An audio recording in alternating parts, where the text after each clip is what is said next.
ప్రధాని మూడవసారి ప్రమాణ స్వీకారం చేసిన మోదీ కేబినెట్లోకి తనను తీసుకోవడం ఆనందంగా ఉందని ఉక్కు భారీ పరిశ్రమల శాఖ కేంద్ర సహాయ మంత్రి భూపతిరాజు శ్రీనివాస్ వర్మ హర్షం వ్యక్తం చేశారు. ప్రధానిగా మూడవసారి ప్రమాణ స్వీకారం చేసిన మోదీ కేబినెట్లోకి తనను తీసుకోవడం ఆనందంగా ఉందని ఉక్కు భారీ పరిశ్రమల శాఖ కేంద్ర సహాయ మంత్రి భూపతిరాజు శ్రీనివాస్ వర్మ పేర్కొన్నారు. ఈ మేరకు ఆయన భీమవరంలో మీడియాతో మాట్లాడుతూ బీజేపీలో కష్టపడిన సామాన్య కార్యకర్తకు దక్కిన గౌరవంగా భావిస్తున్నట్టు తెలిపారు. కేంద్ర సహాయ మంత్రిగా అవకాశం ఇచ్చిన ప్రధాని మోదీకి, పార్టీ అధ్యక్షులు నడ్డాకు, హోంమంత్రి అమిత్ షాకు ఆయన కృతజ్ఞతలు తెలిపారు. పార్టీ అభివృద్ధి కోసం కృషి చేసిన వారికి తగిన గౌరవం ఇస్తుందని, అలాగే ప్రజలు నరసాపురం పార్లమెంట్ నియోజకవర్గంలో భారీ మెజారిటీతో గెలిపించిన కారణంగానే మంత్రిని అయ్యారని, పార్లమెంట్ నియోజకవర్గ అభివృద్ధికి కృషి చేసి రుణం తీర్చుకుంటారని అన్నారు. ఇప్పటి వరకు ఏపీకి నూతనంగా ఎలాంటి పరిశ్రమలు రాలేదని, ప్రస్తుతం రాష్ట్రంలో కేంద్రంలోనూ ఎన్డీఏ ప్రభుత్వాలు ఉన్నాయని, డబుల్ ఇంజన్ సర్కారుతో రాష్ట్రాన్ని అభివృద్ధి పదంలో నడిపిస్తామని అన్నారు. హోంమంత్రి అమిత్ షా గారికి, పార్టీ రాష్ట్ర నాయకత్వానికి అందరికీ కూడా పేరు పేరున ధన్యవాదాలు తెలియజేసుకుంటున్నాను.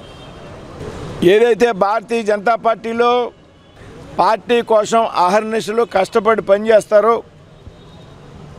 అటువంటి కార్యకర్తలకు సమయం వచ్చినప్పుడు, అవకాశం వచ్చినప్పుడు తప్పనిసరిగా పార్టీ గుర్తిస్తుంది అనేటువంటి విషయానికి ఇది ఒక చక్కటి నిదర్శనంగా భావిస్తూ ఉన్నా.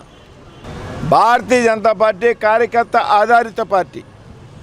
ఆ విధంగా పనిచేసినందుకు మాత్రమే నాకు ఈ విధంగా అవకాశం వచ్చింది.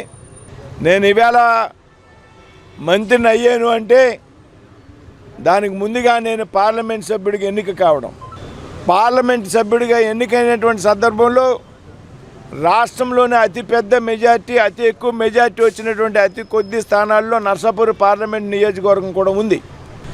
ఈ నరసాపురం పార్లమెంట్ నియోజకవర్గంలో ప్రజలు నన్ను పెద్ద మెజార్టీతో పార్లమెంట్ సభ్యుడిగా గెలిపించారు కాబట్టి నేను ఈవేళ మంత్రిగా కలిగా.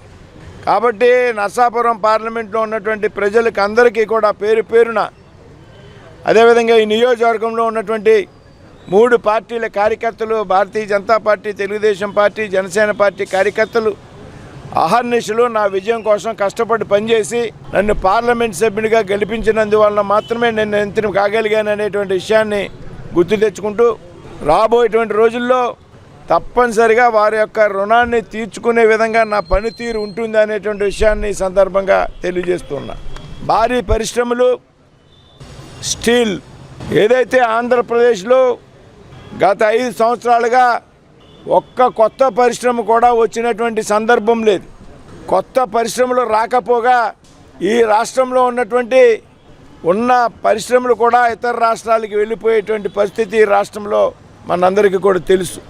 దీనికి చక్కటి ఉదాహరణ అమర్ రాజా బ్యాటరీస్. కాబట్టి రాష్ట్రంలో కొత్త పరిశ్రమలు ఆహ్వానించాలి.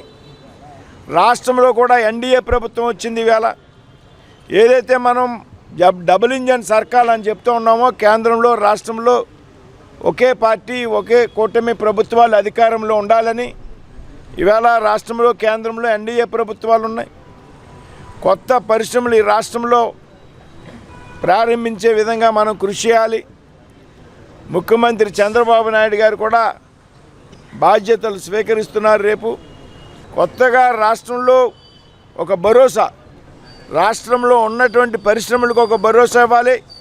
రాష్ట్రంలో కొత్తగా పరిశ్రమలు పెట్టాలి అనుకునేటువంటి సంస్థలకు కానీ, వ్యక్తులకు కానీ మనం ఒక భరోసా ఇవ్వాలి. త్వరితగతిన అనుమతులు మంజూరు చేయాలి.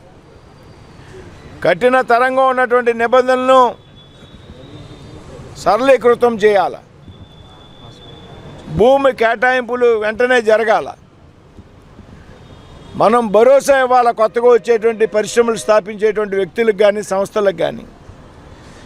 ఈ విధంగా రాష్ట్ర ప్రభుత్వం, కేంద్ర ప్రభుత్వం కలిసి ఈ రాష్ట్రంలో పరిశ్రమలు స్థాపించేటువంటి వ్యక్తులకు, సంస్థలకు ఒక భరోసా ఇచ్చి ముఖ్యమంత్రి గారి సహకారంతో, కేంద్రంలో ప్రధానమంత్రి సహకారంతో, ఏదైతే కేబినెట్ మంత్రిగా ఉన్నటువంటి కర్ణాటకకు చెందినటువంటి కుమారస్వామి గారి సహకారంతో ఈ రాష్ట్రంలో కొత్త పరిశ్రమల స్థాపనకు కృషి చేస్తామనేటువంటి విషయాన్ని, అదేవిధంగా ఉన్న పరిశ్రమలకు కూడా భరోసానిస్తాం.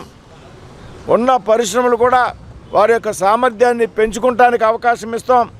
ఈ విధంగా కృషి చేసి ఈ విధంగా పరిశ్రమలు పెద్ద ఎత్తున ప్రోత్సహించడం ద్వారా రాష్ట్రంలో ఉన్నటువంటి నిరుద్యోగ యువతకు ఉపాధి కలిగించేటువంటి ప్రయత్నం చేస్తామనేటువంటి విషయంలో ఏమాత్రం అనుమానం లేదు.